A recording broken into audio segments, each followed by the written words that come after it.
मंजिलें उनको मिलती है जिनके सपनों में जान होती है। मंजिलें उनको मिलती है जिनके सपनों में जान होती है। पंखों से कुछ नहीं होता, हौसलों से उड़ान होती है। लहरों से डरकर नौका पार नहीं होती, कोशिश करने वालों की कभी हार नहीं होती। हेलो एवरीवन, आप सब देख रहे हैं ऑनलाइन मस्त क्लासेस चैनल और मैं सद्दाम हुसैन आप सबका तहे दिल से स्वागत करता हूं। आई होप डेट कि आप सब बहुत ही अच्छे होंगे और अपनी तैयारी बहुत ही अच्छी तरीके से कर रहे होंगे, क्योंकि अब आपका एग्जाम बहुत ही नजदीक आ चुका है। तो आज का वीडियो आपके लिए बहुत इंपॉर्टेंट और महत्वपूर्ण है, क्योंकि आज के इस वीडियो में हम आप सबको सामाजिक विज्ञान के महत्वपूर्ण प्रश्नों से रूबरू कराने वाले हैं। जो भी हमारे स्टूडेंट्स हैं इस वीडियो को अंत तक देखेंगे, क्योंकि जो कुछ भी मैंने आज का वीडियो में सामाजिक विज्ञान के प्रश्न बताए हैं वो सीधे ही आपके 2023 बोर्ड में है ना, जो फरवरी माह में एग्जाम होने वाला है उसमें टैली करेंगे। तो वीडियो आपके लिए खास हो जाता है, तो आप अंत तक देखेंगे। और जो लोग भी इस वीडियो को लाइक ना किए फटाफट लाइक कर दें ताकि वीडियो को शुरू कर दें और इसको अपने दोस्तों और साथियों में शेयर भी कर दें। अगर आप नए हैं तो चैनल को सब्सक्राइब करके बगल का बेल आइकन भी क्लिक कर ले, ताकि कोई भी वीडियो डालूं ना तो सबसे पहले आप ही को नोटिफिकेशन मिले। तो आइए दोस्तों शुरू करते हैं आज का एक बेहतरीन वीडियो आपके नाम। नजरिया बदलिए नजारे बदलेंगे, नजरिया बदलिए नजारे बदलेंगे, है ना। तो शुरू करते हैं, शुरू हो जाइए एवरीवन। फटाफट आंसर बताने के लिए मैं किसी का भी नाम नहीं लूंगा, क्योंकि नाम लेने से आपके क्वेश्चंस जो होंगे कम होंगे, तो इसलिए फटाफट बताएंगे। शेयर और लाइक रुकना नहीं चाहिए। जय हिंद। शुरू करते हैं।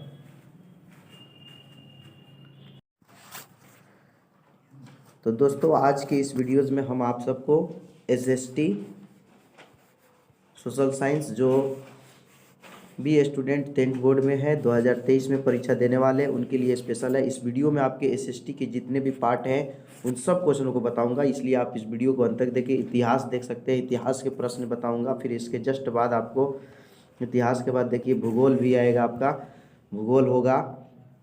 फिर भूगोल के बाद आपको इसमें हम राजनीतिक विज्ञान बताएंगे। राजनीतिक विज्ञान से महत्वपूर्ण प्रश्न जो आपके बोर्ड में डायरेक्ट आएंगे। राजनीतिक विज्ञान के बाद आपको अर्थशास्त्र देख सकते हैं, ये सब अर्थशास्त्र के बाद इसी में हम आपदा प्रबंधन से भी प्रश्न बताएंगे। यानी कि ये वीडियो आपके लिए बहुत ही खास होने वाला है, क्योंकि एक ही वीडियो में आपको पांचों टॉपिक्स जो सोशल साइंस के अंतर्गत पढ़ना है सब कुछ इस वीडियो में बताना है।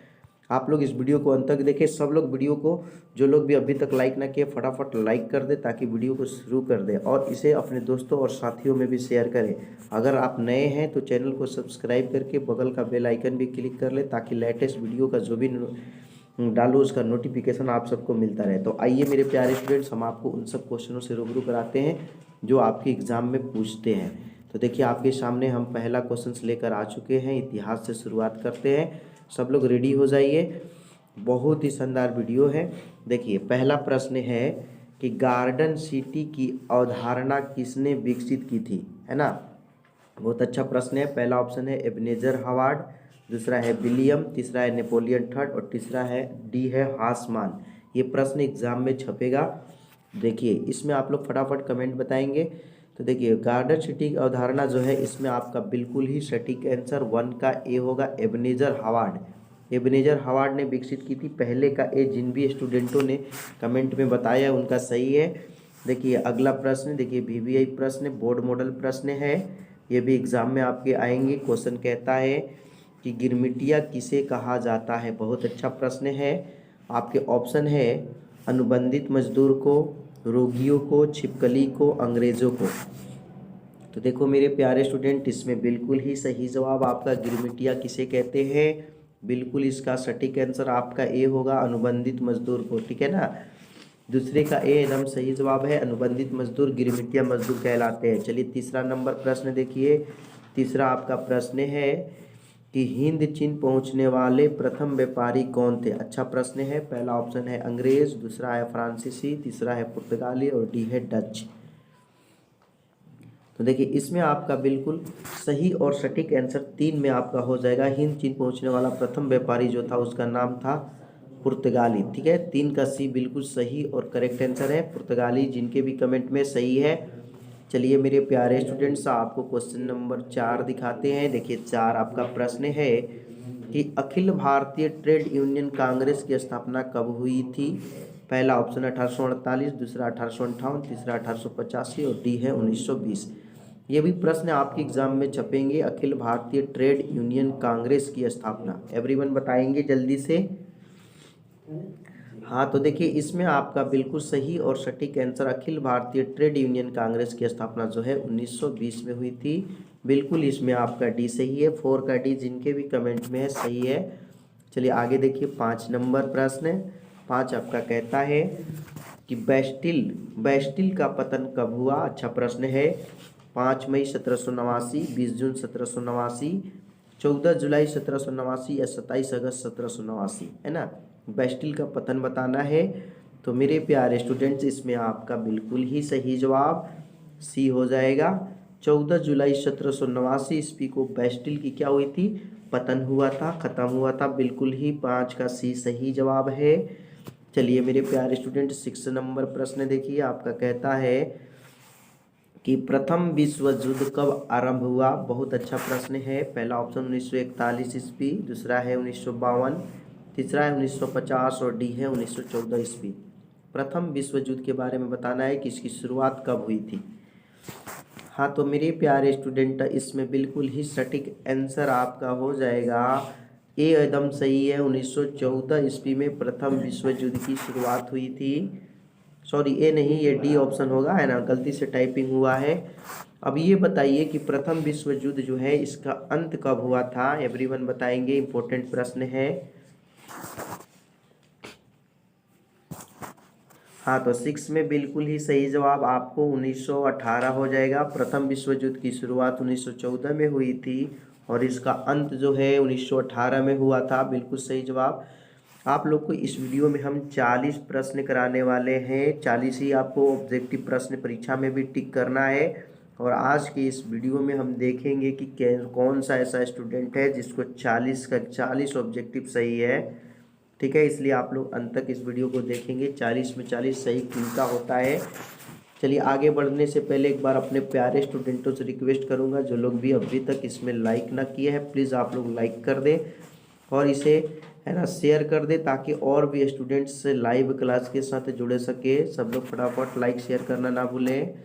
चलिए 7 नंबर देखिए, बहुत ही अच्छा प्रश्न है आपका। प्रश्न कहता है कि प्रथम विश्व युद्ध में किसकी हार हुई।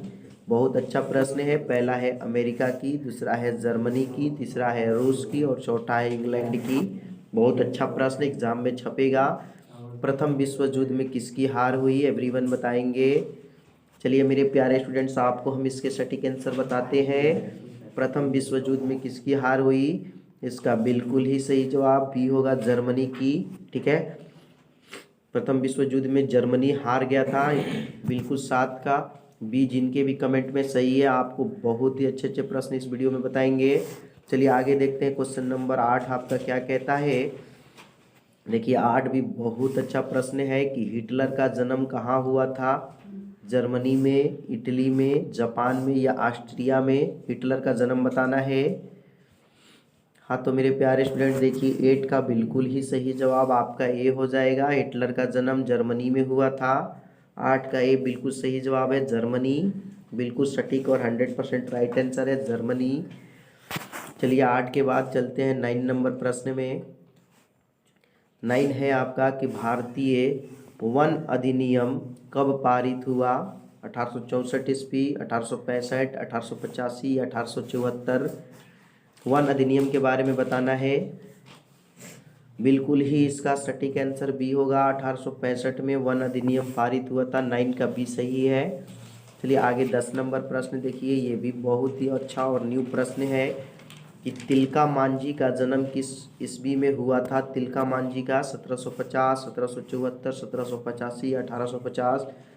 बहुत ही अच्छा प्रश्न है। तिलका मांझी का जन्म बताना है। हाँ देखिए तिलका मांझी का जो जन्म है वो 1750 ईस्वी में हुआ था। बिल्कुल इसका सही जवाब ए होगा। ठीक है, तिलका मांझी का जन्म ए बिल्कुल सही और सटीक आंसर है।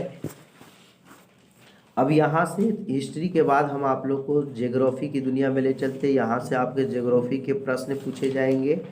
देखिए यहाँ से भूगोल आ गया, और भूगोल में आपके कितने प्रश्न सही होते हैं, 10 तो हिस्ट्री का पूछ लिए, अब 10 भूगोल से भी पूछते हैं। भूगोल में देखिए पहला प्रश्न है 11 नंबर, जो कि इम्पोर्टेंट भी है कि फसल के बोने, बढ़ने और पकने के लिए उपयुक्त मौसम वाला समय क्या कहलाता है। इस समय को क्या कहते हैं, जब फसल जो होता है बोया जाता है, बढ़ता है और पकता है। पहला ऑप्शन है वर्धन काल, दूसरा है हरित क्रांति, तीसरा है रोपण कृषि और चौथा है कृषि। इसमें बहुत ही अच्छे अच्छे ऑप्शंस दिए हैं, और मेरे प्यारे स्टूडेंट्स इसमें बिल्कुल ही 100% सटीक आंसर आपका ए होगा, वर्धन काल। फसल के बोने, बढ़ने और पकने के समय को क्या कहते हैं, वर्धन काल। ये आपका सही है। और 12 नंबर प्रश्न आपका कहता है कि बिहार में कितने प्रतिशत भौगोलिक क्षेत्र में वन का फैलाव है। ये भी मोस्ट वीवीआई प्रश्न है, बताना है आपको कि बिहार में कितने प्रतिशत क्षेत्र जो है वन से छाया हुआ है। पहला है 0.7 यानी कि 7%, 14%, 21% या 28%। हाँ तो मेरे प्यारे स्टूडेंट्स देखिए इसका बिल्कुल ही सही और सटीक आंसर आपका हो जाएगा। बिहार में 7% जो क्षेत्र है वन से आच्छादित है। और ये बताइए कि भारत जो है, भारतवर्ष, यह कितना जो है वन आच्छादित है। भारत में अगर पूछ दे तो भारत का कितना प्रतिशत क्षेत्र जो है वन से आच्छादित है। बिहार से भी पूछता है और भारत से भी पूछता है। इसका सटीक आंसर क्या होगा अगर भारत पूछे तो देखो मेरे प्यारे स्टूडेंट्स, जब भी अगर आपको भारत पूछे तो 19.6% या आपके 20% वाला ऑप्शन सही होगा। याद रखिएगा, दोनों में बहुत सारे स्टूडेंट्स गलती करते हैं। भारत पूछता है तो 7 मार देते हैं, लेकिन याद रखिएगा बिहार जब भी पूछेगा तब 7 मारना है, और अगर भारत पूछे तो 20 या 19.6 या 5 मारना है। ठीक है।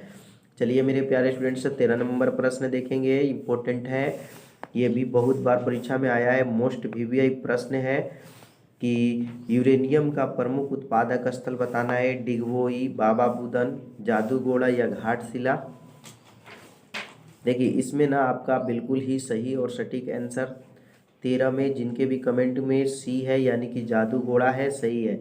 यूरेनियम का सबसे प्रमुख उत्पादक स्थल कौन सा है, जादूगोड़ा, बिल्कुल सही और सटीक आंसर। 14 नंबर देखिए ये भी बहुत इजी भी है, ये प्रश्न एग्जाम में आया भी है कि बिहार में रज्जू मार्ग कहाँ है। पटना, बिहार, राजगीर और बांका। बहुत इजी प्रश्न है और सब स्टूडेंट इसका सटीक आंसर देंगे 14 नंबर का। बिल्कुल देखिए इसमें सी सही है, रज्जू मार्ग जो है राजगीर में है। बिल्कुल 14 का सी सही है, राजगीर सही है। आगे देखिए 15 नंबर प्रश्न, यहाँ से आगे 15 में देखिए 15 देखिए ये भी बहुत ही इम्पोर्टेंट और मोस्ट वीवीआई है, एग्जाम में बहुत बार वीवी पूछा हुआ है कि निम्नांकित में कौन उद्योग कृषि पर आधारित नहीं है। कृषि पर कौन सा ऐसा उद्योग है जो नहीं आधारित है, बताना है। पहला है सूती वस्त्र उद्योग, सीमेंट उद्योग, चीनी उद्योग, जूट उद्योग। आप लोग बताएंगे कौन सा ऐसा उद्योग है जो कृषि पर आधारित नहीं है। हाँ तो देखो मेरे प्यारे स्टूडेंट्स, बिल्कुल ही सही जवाब इसका बी होगा, सीमेंट ऐसा उद्योग है जो कृषि पर नहीं है। ठीक है। 16 नंबर है कि निम्न में से कौन उपभोक्ता उद्योग है। चीनी, सीमेंट, अभ्रक, लोहा इस्पात। उपभोक्ता यानी सबसे ज़्यादा इस्तेमाल होने वाला उद्योग का नाम बताना है। हाँ बिल्कुल इसमें सही जवाब ए होगा। चीनी जो उद्योग है ना वो आपके कंज्यूमर उद्योग में आ जाता है, उपभोक्ता उद्योग में। आगे देखिए 17 नंबर प्रश्न आपका है कि बिहार के कितने प्रतिशत भौगोलिक क्षेत्र में वन का फैलाव है। अच्छा प्रश्न है। पहला है 15%, ये प्रश्न पीछे भी पूछे हैं, 20%, 30% और 7% है ना। दोबारा ये प्रश्न आ गया है कि बिहार में कितने प्रतिशत भौगोलिक क्षेत्र में वन का फैलाव है। तो 17 में ना इसका सही और सटीक आंसर डी होगा, 7%। याद रखिएगा 7% बिल्कुल सही जवाब होगा। बिहार में 7% जो है क्षेत्र वह वन से फैला हुआ है। 18 नंबर प्रश्न देखिए इम्पोर्टेंट है, मोस्ट वीवीआई, इसको लिख लीजिएगा, याद भी रखेंगे, आएगा परीक्षा में कि सोपानी कृषि जो है ना किस राज्य में प्रचलित है। हरियाणा में, पंजाब में, बिहार का मैदानी क्षेत्र या उत्तराखंड। इम्पोर्टेंट मोस्ट वीवीआई प्रश्न। हाँ तो मेरे प्यारे स्टूडेंट्स देखिए इसका सटीक आंसर डी हो जाएगा। सोपानी कृषि जो है उत्तराखंड में, जिन्होंने भी डी बताया है बिल्कुल ही सटीक आंसर है। चलिए आगे बढ़ते हैं क्वेश्चन नंबर 19 की ओर। 19 देखिए आपको ये भी देखिए बहुत बार एग्जाम में आया है कि देश के बांधों को किसने भारत का मंदिर कहा था? महात्मा गांधी, डॉक्टर राजेंद्र प्रसाद, पंडित नेहरू, स्वामी विवेकानंद।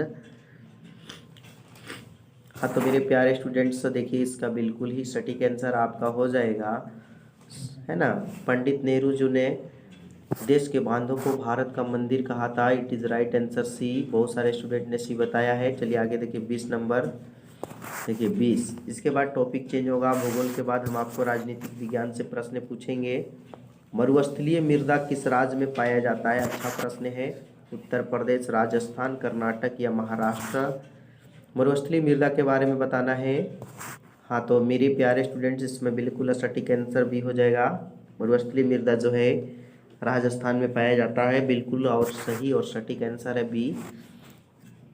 आगे बढ़ते हैं क्वेश्चन नंबर 21 की ओर। देखिए यहाँ से आपका शुरू होता है राजनीतिक विज्ञान, है ना। एक ही वीडियो आपके लिए काफ़ी है जिसमें आपको पांचों टॉपिक जो एसएसटी होते हैं उसके मैंने वीवीआई प्रश्न को संग्रह किया है जो आपके एग्जाम में पूछते हैं। जो लोग भी इस वीडियो को देख रहे हैं, अगर अभी तक आपने लाइक ना किया है तो सभी लोग एक एक लाइक करेंगे और वीडियो को अंत तक जरूर देखें, तभी ना पता चलेगा कि आप कितना सही कर पा रहे हैं कितना नहीं, है ना। सब लोग अंत तक देखेंगे, है ना, लाइक भी कर दीजिए। चलिए आगे देखिए 21 नंबर प्रश्न है। 21 आपका सवाल है कि लोकसभा में निर्वाचित हेतु कुल सीटों की संख्या है। ये प्रश्न है MVVI मोस्ट वीवीआई प्रश्न है। 542, 544, 543 या 545? ये प्रश्न एग्जाम में पूछता है। निर्वाचित हेतु कुल सीटों की संख्या, कुल पूछा है। जब भी परीक्षा में कुल पूछ दे तो आपका आंसर 543 45 होगा, है ना। कोई कोई 543 भी बटा 543 सीट होता है, लेकिन 2 सीट जो है राष्ट्रपति चुनाव करते हैं, इसलिए, है ना। कुल पूछा है तो 545, ऐसे 543 भी हो सकता है, ठीक है। 22 है कि संघ सरकार का उदाहरण है अमेरिका, ब्रिटेन, चीन या नेपाल? संघ सरकार कहाँ पे है बताना है हमें। तो मेरे प्यारे फ्रेंड्स देखिएगा इसका बिल्कुल ही सटीक आंसर 22 में आपका हो जाएगा ए। अमेरिका जो है संघ सरकार का उदाहरण है। 22 में ए बिल्कुल ही सही और सटीक आंसर है। चलिए आगे बढ़ते हैं क्वेश्चन नंबर 23। यूनाइटेड जनता पार्टी यानी कि JDU यानी कि तीर छाप वाला ना, गठन कब हुआ था? 1992 में, 1999 में, 2000 में या 2004 में? यूनाइटेड जनता पार्टी का गठन बताना है। तो मेरे प्यारे स्टूडेंट्स देखिए 23 में बिल्कुल ही आपका सटीक आंसर बी हो जाएगा 1999। 1999 बिल्कुल सही जवाब है। जिनका भी कमेंट में है जनता दल यूनाइटेड। और इस जो पार्टी है इसका चुनाव चिन्ह जो होता है ये भी याद रखिएगा, कभी कभी परीक्षा में पूछता है पार्टी का चुनाव चिन्ह, तो इसके पार्टी के चुनाव चिन्ह जो है तीर छाप है ना, तीर चिन्ह, याद रखिएगा। आगे देखिए 24 नंबर प्रश्न कि भारत में औरतों के लिए आरक्षण की व्यवस्था किस संस्था में है? लोकसभा में है, विधानसभा में है, पंचायती राज में है या राज्यसभा में है? औरतों के लिए आरक्षण, हाँ तो देखिए 24 में बिल्कुल सही है। पंचायती राज जो होता है उसी में औरतों को आरक्षण देने की व्यवस्था है, ठीक है। आगे देखिए 25 नंबर प्रश्न 25 आपका सवाल है कि निम्न में किसे विशेष राज्य का दर्जा प्राप्त है? बिहार, आंध्र प्रदेश, जम्मू कश्मीर या गुजरात? इम्पोर्टेंट और मोस्ट वीवीआई प्रश्न है। विशेष राज्य का दर्जा प्राप्त है तो इसमें आपका 25 में देखिए विशेष राज्य जो था जम्मू कश्मीर को था, लेकिन अब है नहीं, है ना। विशेष राज्य की दर्जा इसे जम्मू कश्मीर ऐसे हो जाएगा, ठीक है ना। 25 में सी। जिनके भी कमेंट में उनके सटीक और राइट आंसर है। आगे 26 नंबर देखिए कि बिहार में पंचायती राज संस्थाओं में महिलाओं के लिए कितने सीटें जो है आरक्षित है? 50%, 25%, 33% या 30%? महिलाओं को कितना सीट दिया जाता है? हाँ तो मेरे प्यारे स्टूडेंट्स देखिए इसमें ना 26 में आपका बिल्कुल ही सही और सटीक आंसर हो जाएगा 50%, ठीक है। 50% पंचायती राज में महिलाओं को सीटें जो है आरक्षित है। आगे देखिए 26 के बाद आता है 27 नंबर प्रश्न और इम्पोर्टेंट प्रश्न ये आ गया है कि बिहार में संपूर्ण क्रांति का नेतृत्व निम्नलिखित में किसने किया? पहला ऑप्शन है मोरारजी देसाई, नीतीश कुमार, इंदिरा गांधी, जयप्रकाश नारायण। मोस्ट वीवीआई प्रश्न है और मेरे प्यारे स्टूडेंट सब बिल्कुल ही 27 में सटीक आंसर डी हो जाएगा, जयप्रकाश नारायण, है ना। बिहार में संपूर्ण क्रांति का नेतृत्व किसने किया? जयप्रकाश नारायण ने। डी एकदम सही है। आगे देखिए, यहाँ से 28 नंबर प्रश्न आपका है कि भारत में किस तरह के लोकतंत्र की व्यवस्था की गई है? प्रत्यक्ष, अप्रत्यक्ष, प्रत्यक्ष और अप्रत्यक्ष दोनों, इनमें से कोई नहीं। हाँ, तो इसमें आपका सही जवाब, भारत में किस तरह की लोकतंत्र की व्यवस्था है? तो अप्रत्यक्ष लोकतंत्र की व्यवस्था है, बी सही होगा। 29 नंबर जो प्रश्न है आपका, कहता है कि गठबंधन सरकार की पकड़ प्रशासन पर होती है मजबूत, ढीली, सामान्य या कठोर। गठबंधन जो सरकारें होती हैं उनका पकड़ बताना है प्रशासन पर कैसी होती है। हाँ, तो इसमें बिल्कुल ही सही जवाब ढीली हो जाएगी। गठबंधन सरकार जो होती है वो प्रशासन के मामले में ढीली होती है, ठीक है। अब मेरे प्यारे स्टूडेंट्स देखिए, यहाँ से हम आपको अर्थशास्त्र के इम्पोर्टेंट प्रश्न बताएंगे जो कि सीधे ही आपके board exam 10th board final में पूछेंगे। जो लोग भी अभी तक इस वीडियो को लाइक ना किया है, फटाफट इस वीडियो को लाइक कर दे, ठीक है। चलिए मेरे प्यारे स्टूडेंट्स, अगला प्रश्न देखेंगे और देखेंगे हम किस में है कितना दम। बिहार एक राज्य है, 30 में पूछ रहा है, उद्योग प्रधान, पशुपालन प्रधान या खनिज प्रधान या कृषि प्रधान, ठीक है। बिहार एक राज्य है, तो मेरे प्यारे स्टूडेंट्स इसमें बिल्कुल ही सही और सटीक आंसर जो है, बिहार जो है कृषि प्रधान राज्य है। 30 में डी बिल्कुल सही और सटीक आंसर है। ओके, चलिए आगे बढ़ते हैं। क्वेश्चन नंबर 31 देखिए। 31 आपका कहता है, सूचना का अधिकार किस प्रकार का अधिकार है? बहुत ही मस्त प्रश्न है। सूचना का अधिकार किस प्रकार का अधिकार है? वैधानिक, गैर कानूनी, धार्मिक या परंपरागत। हाँ, तो मेरे प्यारे स्टूडेंट्स सब बिल्कुल ही इसमें सटीक आंसर आपका हो जाएगा वैधानिक। सूचना का अधिकार कैसा अधिकार है? वैधानिक अधिकार है। 31 में ये सही है, जिनके भी कमेंट में है। 32 देखिए, ये भी अच्छा प्रश्न है कि भारत में योजना आयोग का गठन किसने किया था? गठन किया गया था, कब किया गया था? 15 मार्च 1950 को, 15 सितंबर 1950 को, 15 अक्टूबर 1951 को, या इनमें से कोई नहीं। योजना आयोग बताना है आप लोग को। हाँ, तो देखिए मेरे प्यारे स्टूडेंट्स, इसमें बिल्कुल ही सही जवाब 32 में हो जाएगा आपका ए। 15 मार्च 1950 को योजना आयोग का गठन हुआ था।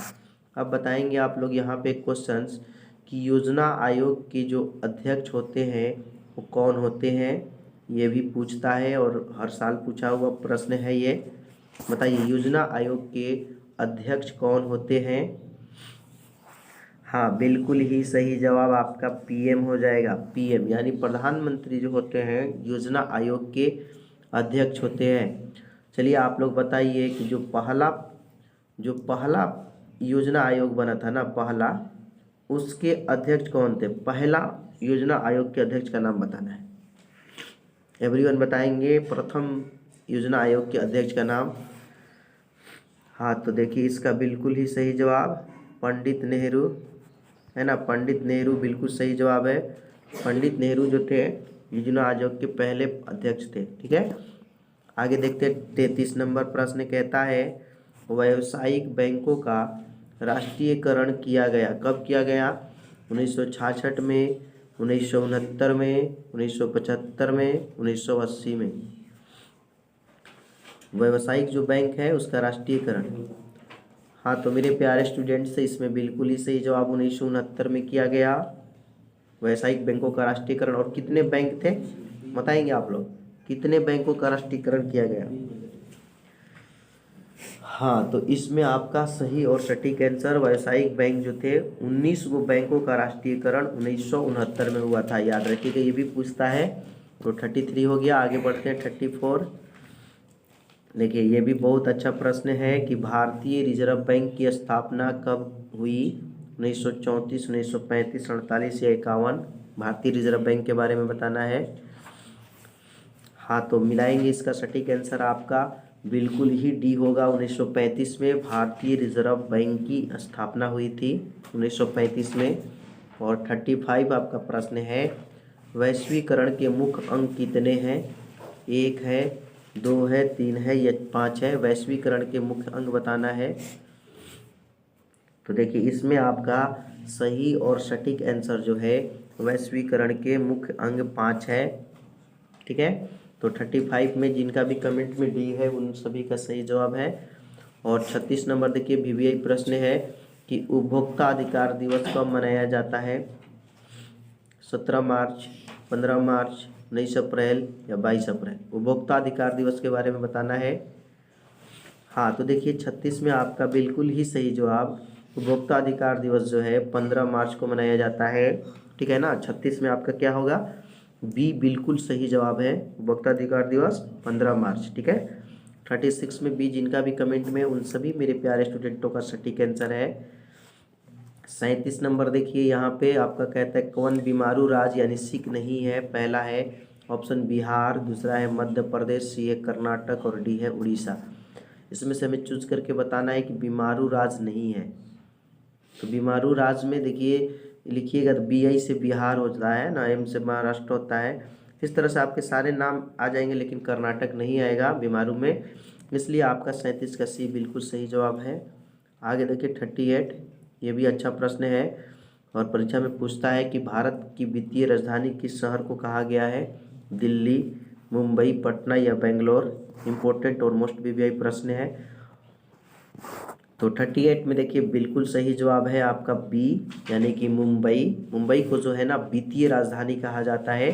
जिन्होंने भी इस ऑप्शंस में बी बताया उन सभी का सही है।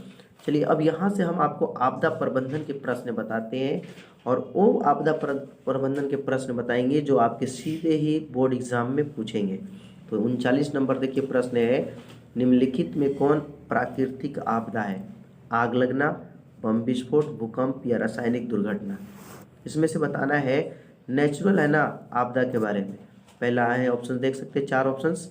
तो 39 में बिल्कुल ही सही जवाब आपका सी होगा, है ना। भूकंप जो है क्या है? तो प्राकृतिक आपदा है, नेचुरल है। आग लगना, बम विस्फोट और रासायनिक दुर्घटना ये सब जो है नेचुरल नहीं है। 40 है सुनामीटर। सुनामीटर द्वारा समुद्र तल में क्या नापते हैं? सुनामीटर से बताना है बाढ़ को, सूखा को, चक्रवात को या सुनामी को। और ये प्रश्न एग्जाम में पूछा भी है, बताइए सुनामीटर से। तो देखिए नाम में ही आंसर छुपा है, सुनामीटर यानी कि सुनामी। ठीक है ना, तो 40 में आपका बिल्कुल ही सही जवाब डी होगा, सुनामी। तो मेरे प्यारे स्टूडेंट्स, इस वीडियो में हमने आप सबको 40 महत्वपूर्ण प्रश्न बताए हैं जो कि आपके 80 जो प्रश्न ऑब्जेक्टिव के आएंगे उसमें 40 ही आपको टिक भी करना होता है। तो ये जो 40 ऑब्जेक्टिव है, 40 में क्या आपने 40 का 40 सही किया है? कमेंट सेशन में ज़रूर बताएंगे। आई होप दैट कि ये वीडियो आपको बहुत ही अच्छा लगा होगा और इसकी तैयारी आप बढ़िया से कर लीजिए। सारा प्रश्न एग्जाम में आने वाला है।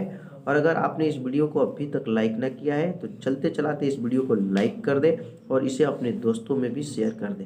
और अगर पहली बार इस चैनल पर आए हैं तो आप चैनल को सब्सक्राइब करके बगल का बेल आइकन भी क्लिक कर लेंगे ताकि लेटेस्ट वीडियो जो हो उसका नोटिफिकेशन आपको मिलता रहे। Thanks for watching this video.